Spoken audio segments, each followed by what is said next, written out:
Hi, this is Cathy Skipper and Florian Birkmayer from AromaGnosis, and this is a short video as a introduction to the shadow and to shadow work.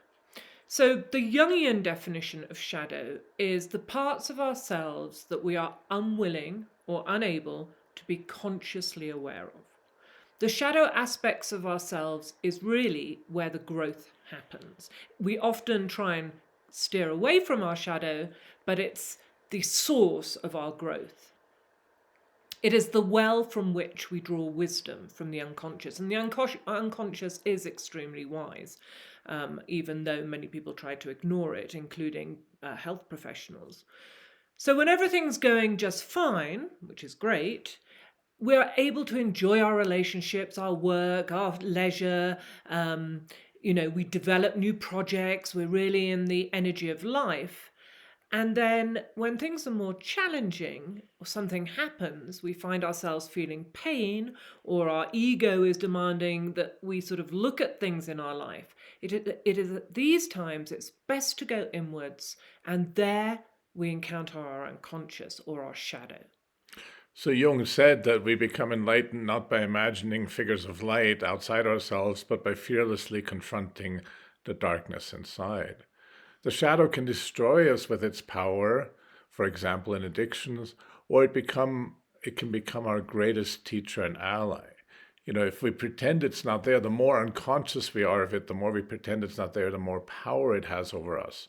And this is really in the entire culture. We've not really been educated to honor the shadow and to look inside, neither by our families, the educational system, and society. In a way, you could say these power structures depend on important things being kept in the shadow. So it's during these times when we do look inwards that we're able to unearth or bring to the surface important, valuable gems from the unconscious. So when they come up, we can then have a chance to process them by feeling them, understanding them. And this produces ultimately our growth and our healing. So as Florian said, or as Jung originally said, making the darkness light, or bringing the unconscious into the conscious, that is the true basis and the real work of our inner healing and inner evolution.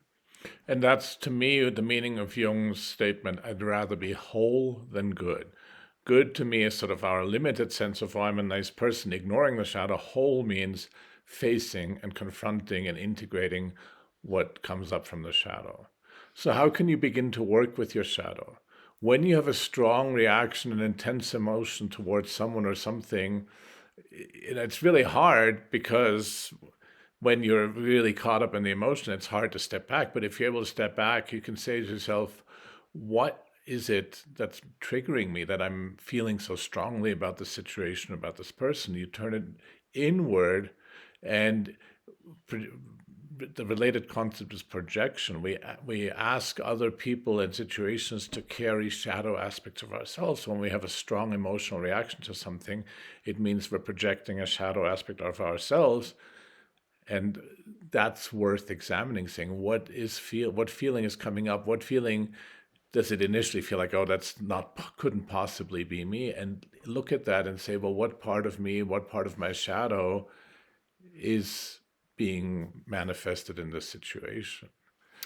So the psyche is always looking for balance, like all the other parts of our body, the digestive system, the circulatory system, the whole organism is always striving for homeostasis, looking for balance. And so is the psyche.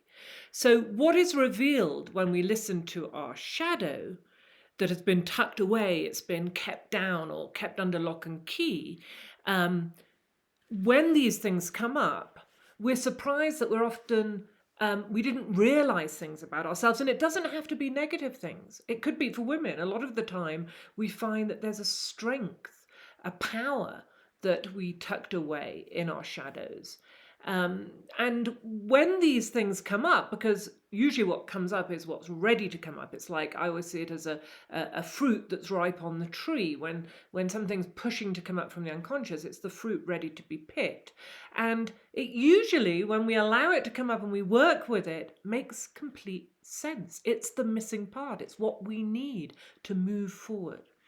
And I want to really emphasize that for many people, our greatest power is hidden in our shadows, and we project it outward. Oh, I need this person, I need this teacher, I need this guide, which is really, people misunderstand. Many people think the shadow is the bad parts of ourselves, which is wrong. It's the parts of ourselves we can't see, and often we can't see our greatest power.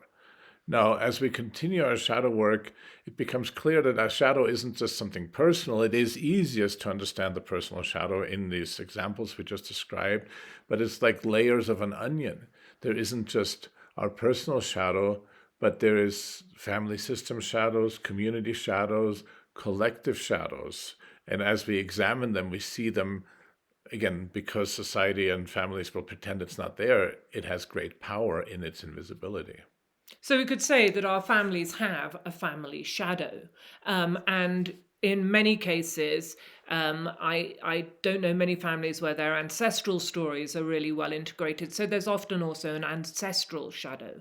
And these family shadows, ancestral shadows, community shadows, cultural shadows have an influence on us.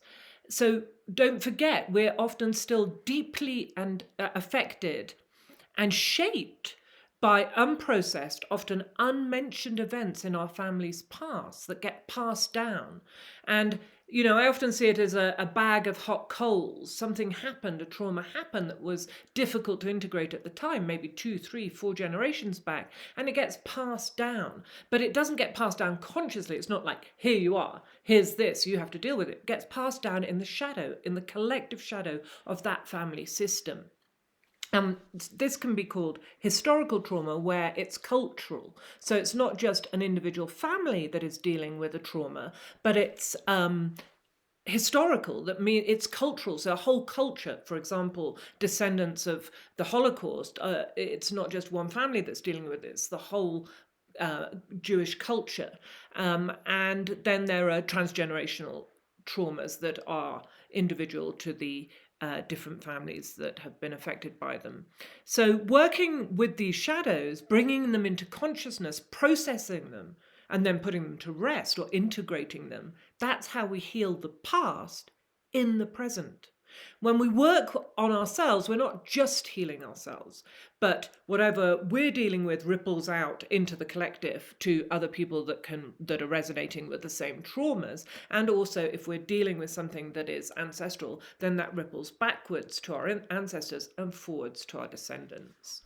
And I just want to emphasize again, as with our personal shadow in a family system, in a culture, there's often a lot of emotional resistance to facing the shadow. That's in a way how you can recognize you're heading in the right direction. So just be prepared for that emotional resistance.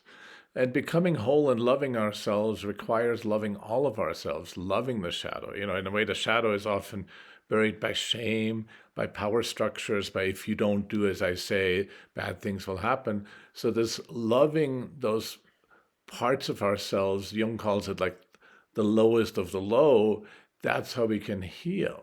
And these parts, and like IFS, they call them exiles. These parts have been tucked away in our psyche, sort of like an abscess. They're sealed off, usually out of survival, at the time when the trauma or traumas happened, and again, often even before our birth. And because they're sealed off, they're harder to see. We're unaware of them.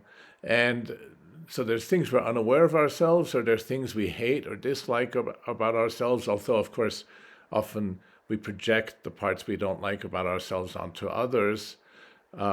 So again, the initial discovery, the initial sort of getting near it may be really uncomfortable, like, oh, it's too much.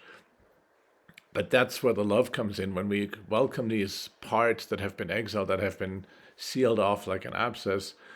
We welcome them and we become more whole, and those parts are given a voice. So, as Florian talked about projections, there are some parts of us that are deep in our shadow that we can only see through, or we begin to see and realize that they exist through our relationships. So we project them onto other people. They could be parts of ourselves that we haven't yet integrated. As Florian said, it could be our powerful parts, but also parts of ourselves we don't like. Also, it's a contrasexual part of ourselves. So for women, their inner masculine is deeply in the shadow. So we project that onto men in our lives, and vice versa for men.